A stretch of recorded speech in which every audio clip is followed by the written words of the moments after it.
Okay, I'm gonna remove emote only mode. Chat, do we agree that this question is worded like... This question is worded like so dog... I'm gonna go with this is what makes the most sense. But it's worded very poorly. 15 out of 15 incoming. Get ready. Prepare yourselves. Prepare yourselves. Alright, chat, I was told there's a Master ruling quiz. Are we doing it? Is that the sauce? Alright. What is going on here?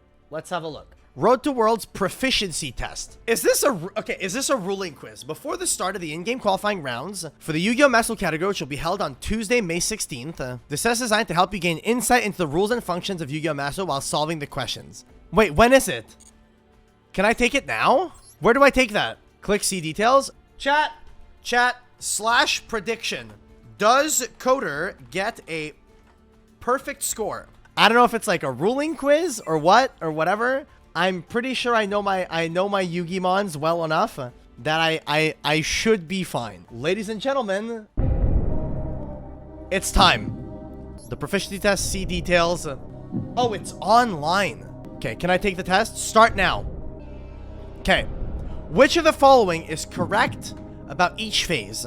When going first, you cannot enter main phase 1 on your first turn. Wrong. When going first, you cannot enter the standby phase on your first turn. Wrong. When first, you cannot enter the battle phase. Question 2. Which of the following is correct about the extra deck? Total number of cards must be exactly 60, including the main deck. No.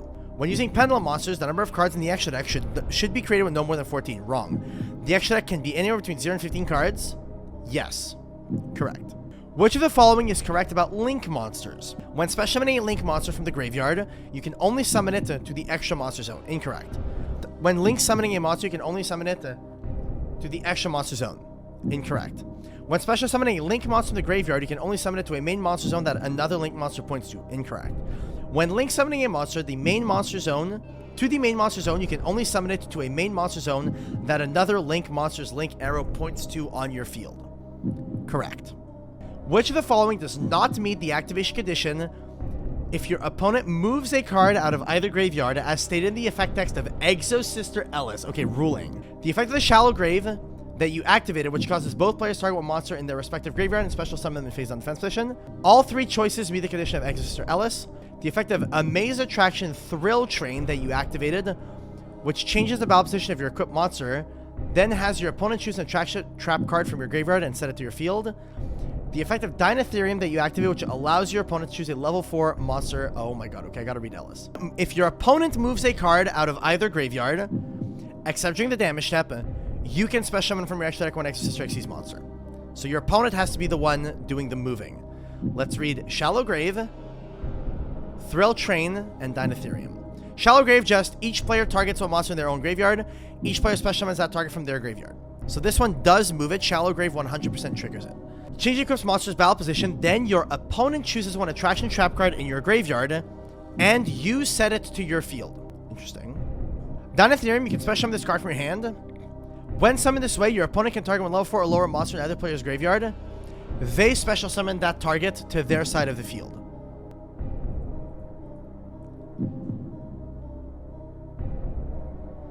That's a good question, dog. Here's my thought process. My thought process is Shallow Grave 100% does trigger it. I don't need to figure out if both of these trigger it. I only need to figure out if one of them triggers it. Because if they do, then the answer here is very simple. It's all of them. Because you can only choose one of these 4 answers. I know for a fact Shallow Grave does, so the answer is either just Shallow Grave or all of them. And what's really weird is I get the feeling that Dynatherium doesn't, but Thrill Train does. Meaning that I'm wrong about one of these. There's a part of me that is very much thinking that the only card that triggers it is Shallow Grave. It's entirely possible that Dynatherium is just like weird in terms of like the way it applies, but it's your opponent performing the special summon. Wait a minute. Oh, wait! I'm reading the question wrong! My Dynatherium! While I control Ellis, right? Oh! Oh, it was a trick question! I control Ellis. I activate Dynatherium, not my opponent. No, then that's definitely only Shallow Grave. Because if I activate... What's the text on Alice? If your opponent moves a card out of either graveyard. Wait, do I activate Shallow Grave? That you activated? Oh my god, they all do it. They all do the same thing. I'm confused! What the fuck is this question, man? Why do I get a feeling it's only Dinotherium? Am I a bozo? I feel like it's Dinotherium. I'm gonna go Dinotherium and I'm gonna run it. I'm gonna trust my gut here. I'm gonna trust my gut. If activation order settings is set to on in the game settings, and during your end phase, you can activate both the effects of your Shizuku and multi-roll. Which of the following is the correct explanation for the activation resolution? Chainlink 1 is Mecha multi-roll, Chainlink 2 is Shizuku. No, they will never chain to each other. You choose which effect to activate and resolve first, then the other effect activates and resolves. The activation resolution of both effects is performed in the order of the effect on the card that is put on the field first. The answer is 3. You choose which effect to activate and resolve first, then the other effect activates and resolves. Which of the following is correct about Gunkan Suship Shari Red? Shari Red cannot be selected as the target of Call by the Grave. It absolutely can.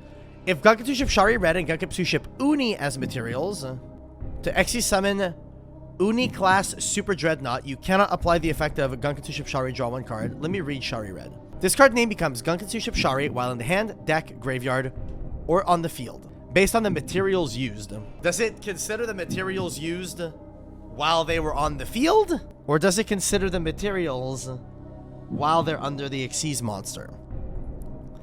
The problem that I have with this is I would know the answer if they were used as synchro material. But I very much get the feeling that when it comes to Xyz material, the answer is very different. But no, it is incorrect that you cannot, because I think you can apply the effect to draw a card. You can special summon Gunkan Suship Shari Red from the deck with the effect of Unexpected Die. That's incorrect. When building a deck, up to 3 copies of each Gunkan Suship Shari and Gunkan Suship Shari Red can be included in the deck. That is correct because it is not always treated as Gunkan Suship Shari. Even though it is treated as Shari in the deck, it is not specifically worded always treated as Gunkan Suship Shari. Which of the following is correct about embodiment of Apophis? So we're talking about trap monsters now.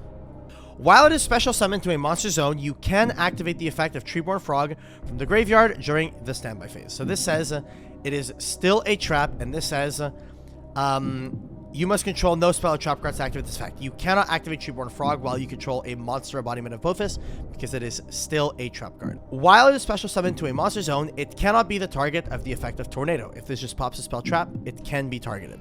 Destroy 1 card in your opponent's spell or trap. Ooh! That it cannot be a target because it is no longer a card in the spell and trap card zone. While it is special summoned to a monster zone, the attack of Thebin Nightmare does not increase.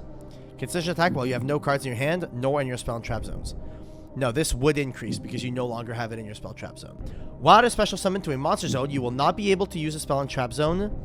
Okay, this got changed. So the answer is this one. It cannot be the target of Tornado because it is no longer a card in the spell and trap zone. Question 8. Which of the following is the correct card that can be pendulum summoned when both Endymion the Mighty Master of Magic and Servant of Endymion exist in your pendulum zones? Chaos Emperor Dragon of Armageddon that exists face up in your extra deck. You can only special summon Chaos Emperor Dragon once per turn this way. You can pay half your life points. Why wouldn't you be able to do this?